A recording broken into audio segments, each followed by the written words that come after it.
Dealings with the Dead, number 11. A few more words on the subject of burying the dead under churches, and in the midst of a dense population. If men would adopt the language of the prologue to Addison's Cato, dare to have sense yourselves, the folly and madness of this practice would be sufficiently apparent. Upon some simple subjects, 1 grain of common sense is better, and any quantity of the uncommon kind. But it is hard to make men think so. They prefer walking by faith. They must consult the savants, the doctors. Now, I think very well of a good old-fashioned doctor. One doctor, I mean. But when they get to be gregarious, my observation tells me no good can possibly come of it. At postmortems, and upon other occasions, I have in my vocation seen them assembled by half-dozens and dozens, and I have come to the conclusion that no body of men ever looked half so wise or feel half so foolish.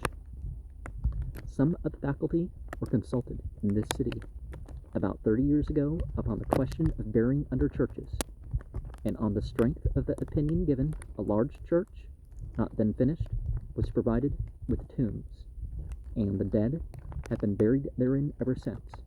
Now, I think the public good would have been advanced had those doctors set their faces against the selfish proposition that it is a nuisance.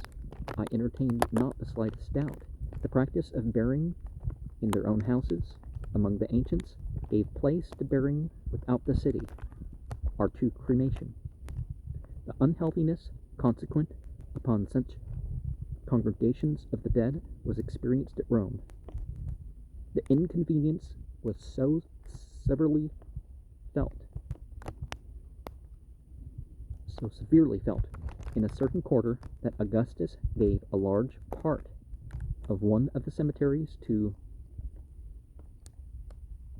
Maecenas, who so completely purified it and changed its character that it became one of the healthiest sites in Rome, and there he built a splendid villa to which Augustus frequently resorted for fresh air and repose. Horace alludes to this transformation. Sat 8, Book 1, 5, 10, and the passage reminds one of the change which occurred in Philadelphia, when the Potter's Field was beautifully planted and transformed into Washington Square. Hoc misera plebi stabat commune sepulchrum pantolabo scura lamentano napati mille pedes in front tracentos kippas in agrum icdabat Herodes monumentum ne securetur nunc licet esquilias habater salubribus at agere in aprico spatiare qua modo tristea albis informem spectabant ossibus something about bones, right, at the end. Millingen, in his work on medical jurisprudence, page 54, remarks, "From time immemorial, medical men have pointed out to municipal authorities the dangers that arise from burying the dead within the precincts of cities, or populous towns. The early Christians buried their martyrs, and afterwards eminent citizens, in their temples. Theodosius, in his celebrated code, forbade the practice because of the infectious diseases. Theodulphus, Bishop of Orleans, complained to Charlemagne that vanity and love of lucre had turned churches into charnel houses, disgraceful to the church and dangerous to man. And Islam, for example, stopped among its followers the building of shrines and stuff over the dead. Places of worship were not, you know, the places of the ritual prayers were not the places of burial. But did it tear down other peoples? No. Cuthbert, Archbishop of Canterbury, first sanctioned the use of churches for charnel houses in 758, though Augustine had previously forbidden the practice. As Stern said in another connection, they manage these matters much better in France. There, Maret in 1773 and Vic d'Azyr in 1778 pointed out the terrible consequences so effectually that none but dignitaries were suffered to be buried in churches. In 1804, inhumation in the cities of France was wholly forbidden, without any exception. The arguments produced at that time are not uninteresting at this or any other. In Saulines, about 140 miles from Paris, in the year 1773, the corpse of a corpulent person was buried March 3rd under the church of Saint Saturnin. April 20th following, a woman was buried near it. Both had died of a prevailing fever, which had nearly passed away. At the last interment, a foul odor filled the church, and of 170 persons present, 149 were attacked with the disease.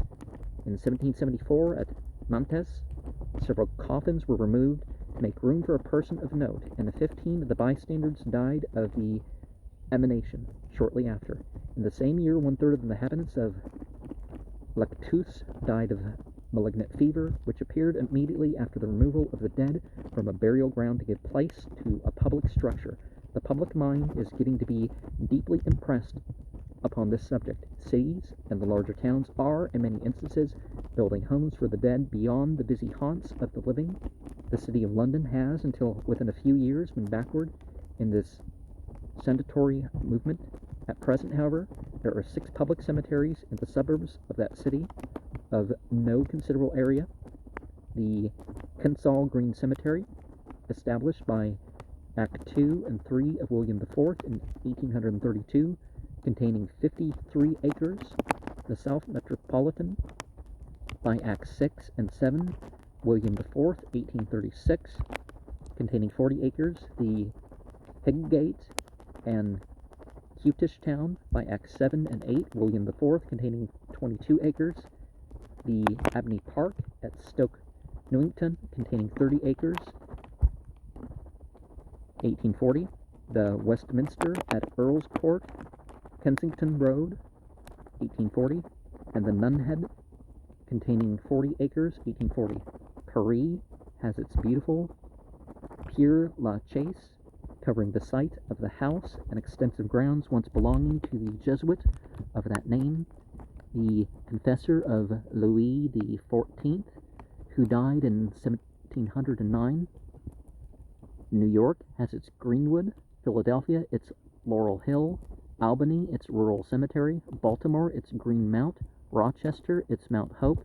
We are Mount Auburn, and our neighboring city of Roxbury has already selected, and well selected, a local habitation for the dead, and wants nothing but a name, which will not long be waiting, nor a graceful arrangement of the grounds, from the hands of one to whom Mount Auburn is indebted.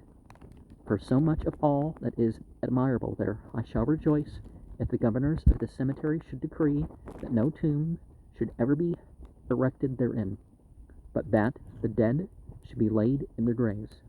My experience has supplied me with good and sufficient reasons, 1001, against the employment of tombs, some of which reasons I may hereafter produce, though the honor of our craft may constrain me to keep silence in regard to others. Some very bitter family squabbles have arisen about tombs. 2 deacons, who were half-brothers, had a serious and lasting dispute respecting a family tomb.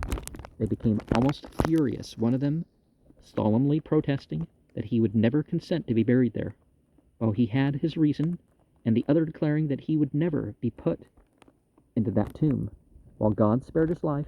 This, however, is not one of those 1001 reasons against tombs.